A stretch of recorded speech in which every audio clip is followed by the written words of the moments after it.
皆さんこんにちは。ロストゼネレーションブルーストーク。今日はですね、生徒時代のですね、運動会の話というのをしたいと思います。昭和の頃はですね、いわゆる実業団のクラブチームっていうのはすごく日本のスポーツ界を盛り上げたんですね。今はそのサッカーにしてもプロになっちゃいましたし、いろんなバレーにしても V リーグとかですね、当時はその会社対抗なんですよね。その中にあって、当時新日鉄っていうのはですね、いろんなその競技においてそのアマチュアスポーツの覇者みたいなところがありましてですね、ラグビーで言えば新日鉄釜石っていうのがすごく強かったですし、野球でもね、広畑製鉄所だとか八幡製鉄所だとか君津製鉄所だとか、ちなみにドジャースにいた野茂英雄は堺製鉄所だったですよね。それ以外にもバレーボール、中川一ってのもいましたしね。あと柔道で吉田秀彦っていうね、金メダル取った柔道もいましたし、そんなことで本当にもうスポーツの盛んな会社だったわけです。製鉄所でですね、実業団のそのクラブチームに入った人たちっていうのは、ある程度年齢いきますとやっぱりね、引退とかなるんですが、そうするとですね、結局僕らが仕事をしてたそういう職場に異動になってですね、特に自分たちのその工程管理業務っていうのは非常に体力を使う職場だったので、やっぱりそのスポーツ上がりの人が多かったんですよね。でそれが同じようにいろんな工場でスポーツの OB の人たちが仕事をしてたわけですね。でこの製鉄所でですね、年に3回その運動のその大会があるんですよ。バレーボールとソフトボールとあと駅伝があったんですよ。それがいわゆる工場別の対抗になるわけですが、工場つっても雲仙人単位のそういう代表チームなんですよね。でやっぱりそういうスポーツの OB もいますから、生半可なね、運動会球技大会なんかと違うんですよ。もういわば実業団クラブチームのですね OB 戦ぐらいの感じでありまして、下手したらオリンピック選手だとかの OB がいるわけですよ。そのぐらいのそのレベルなんですよね。で自分たちは大学出てまだ間もなかったので若いということでですね、でしかも自分も運動が好きだったので、参加させていただいて、で運よくね、そういうソフトボールだとかバレーだとかそういうのも選手に選ばれてね、やらせていただきましたけれども、本当にソフトボールなんていうのはあの時のチームは6、7人やっぱり野球部で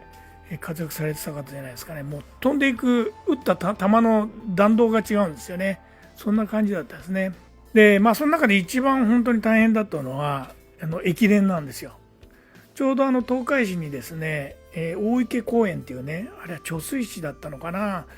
綺麗にこう造成された公園があったんですが、その池の周りが2キロぐらいあるんですよね。アップダウンがあって、いわゆるそのジョギングだとかランニングをする人にとってはいいのかもしれないんですけれども、そこで結局駅伝大会ということで、行われたわけですね。ただこれがですね、その当日集まってドンじゃなくて、もう各工場などはですね、その3交代じゃないですか。で3交代のそのシフトを変えてでですね、有力選手を、同じ時間帯に集めて、でしかも1ヶ月前ぐらいからね練習するんですよ。でその中で最終的にそのタイムトライアルみたいなのがあって、一番成績の良かった人から、5人だったか6人だったか忘れましたけど選手で選ばれると、こんな感じでありまして、で、我々のその職場は本当に体力職場とはいえ結構ね、その走る陸上部系は少なかったんですね。だから疲れるってこともあってですね、それも借り出されて出たんですけれども、当日ねびっくりしたですよ。なんとなくその2キロのねコースの最初とゴールが同じところなんで、その辺あたりが盛り上がってるのかなと思ってたんですけど、その当日になるとですね、その沿道がもうまさしくマラソンだとか箱根駅伝みたいな感じでですね、もう工場からねいろんな旗を持ったりなんか、もう家族連れで大応援なんですよ。でその前をですね走るわけですけど、疲れてたらちょっと歩こうかなぐらいの感じでいたんですけど、そんな感じじゃないんですよね。みんな見てるし、で応援も半端ないので、とにかくね本当に走りましたよ。いわばそのマラソンの一流選手と一緒に走ってるような感じで、もちろんね、どんどん抜かされまして、とにかく自分も歯を食いしばってですね、これでもかこれでもかと走りましたけどね、もう本当にきつかったです。人生で本当に体力できつかったのは、あれが最後じゃないかなぐらいのきつさをあそこで、体験しましたですね。そんなことでありましてね、本当に製鉄所文化の一つでありますが、そういったそのスポーツの大会というね、本当に古き良き企業文化だったなというふうに今も思うわけです。それでは今日も一日皆さんいい日をお過ごしください。さようなら。